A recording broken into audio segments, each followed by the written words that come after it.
Bom dia, minhas flores do dia. Como estão? Todos em paz?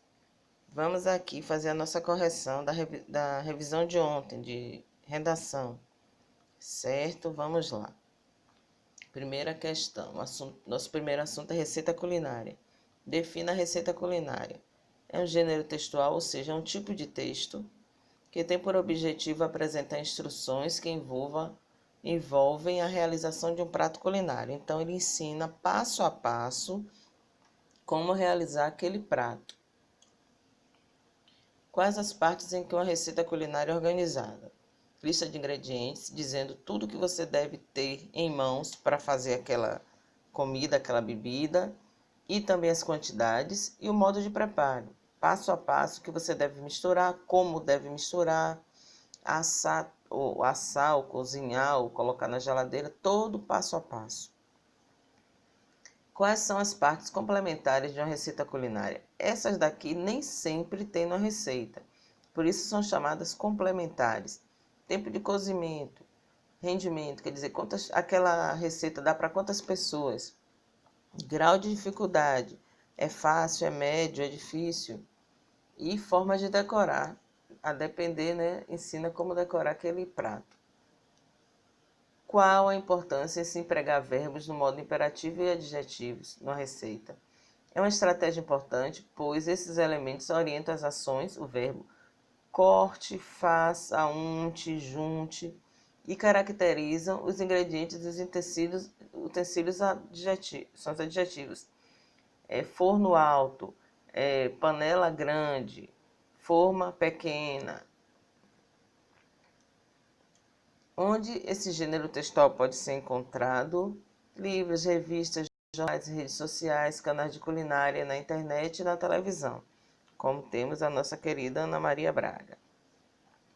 Qual o objetivo da receita culinária? Orientar a produção de um prato ou de uma bebida, né? Ensinar mesmo. Qual o público-alvo que se deseja alcançar? Pessoas que se interessam por culinária, que querem fazer algo, até que nunca fez, mas quer tentar fazer alguma coisa, pega uma receita e vai ver passo a passo como fazer aquilo. Quais as principais características de uma receita culinária? Lista de ingredientes, modo de fazer, emprego de verbos que orientam as etapas do trabalho. Quando utilizamos o verbo no modo imperativo para expressar ordem, convite, solicitação, conselho, pedido ou comando. Então, tira da cabeça aquela ideia que o verbo imperativo só indica a ordem. Se eu falo com educação, mas eu estou solicitando algo, pedindo algo, eu vou usar um verbo no imperativo. O que acontece com os verbos no infinitivo nos textos instrucionais? Infinitivo quando termina com a R, primeira conjugação, R e OR na segunda conjugação e R na terceira conjugação. Eles mantêm a mesma ideia de recomendação ou ordem e expressa pelos verbos no modo imperativo. Produção de texto, poema. Vamos lá. O que é um poema? É um gênero textual, ou seja, mais um texto que representa as maneiras singulares de perceber a realidade e é construído por meio da sonoridade e do ritmo, do emprego das palavras em sentido não usual. Pode ter rima ou não, mas ele é dividido em estrofes, cada linha da estrofe é um verso, sempre tem um ritmo que você vai falando de uma forma que dá um ritmo ao texto e nem sempre rima.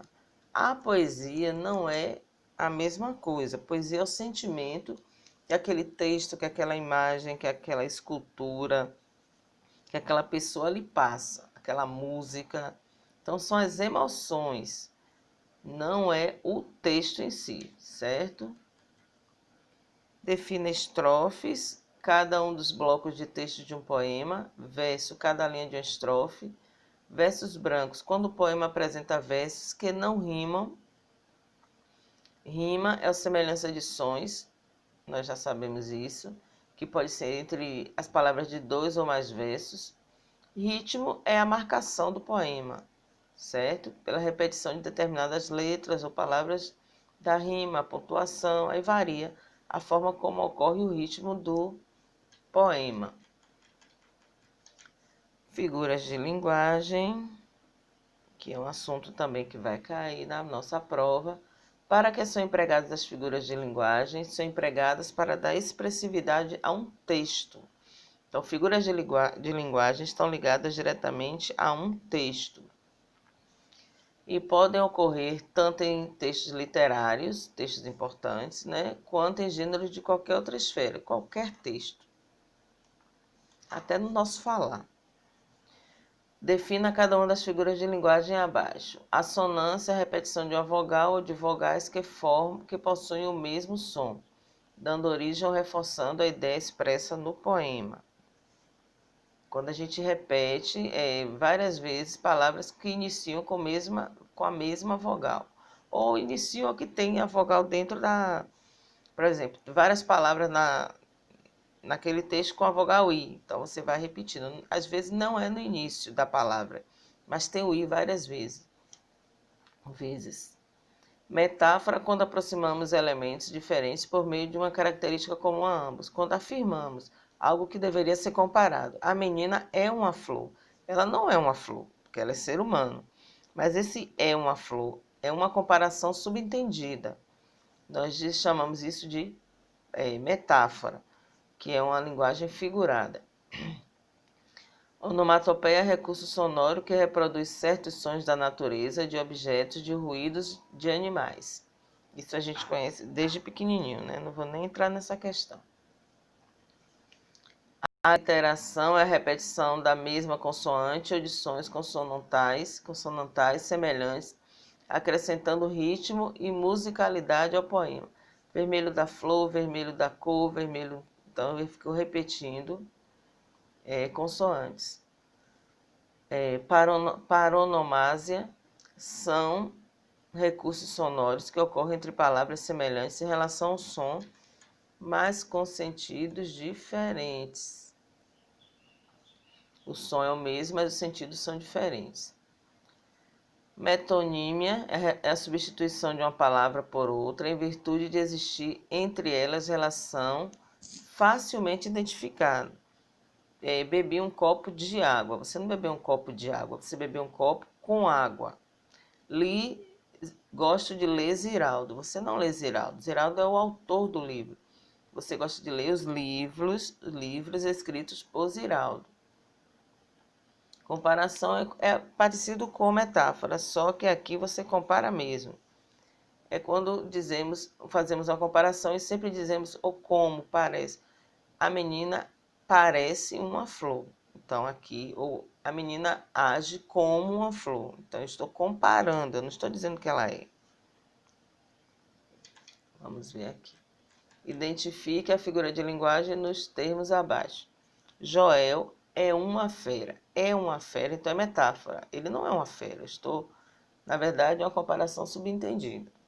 Eu amei ler Ziraldo. Eu não li Ziraldo, eu li o livro de Ziraldo. Então é metonímia. Caça, coceira, coça, coça. Olha a repetição aqui das consoantes. Então, a literação. A onda anda, aonde a anda a onda.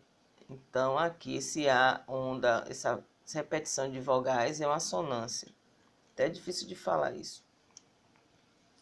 Passa tempo, tic-tac, passa a hora. Chega logo, tic-tac, vai-te embora. Esse tic-tac é uma onomatopeia. Ele faz o barulho do relógio, né? Lara é delicada como uma flor. Então, eu estou comparando Lara a uma flor. Então, é comparação. É isso, meus amores. Não está difícil nossa prova. Estudem que tudo vai dar certo. Beijo, meus lindos. Fiquem com Deus.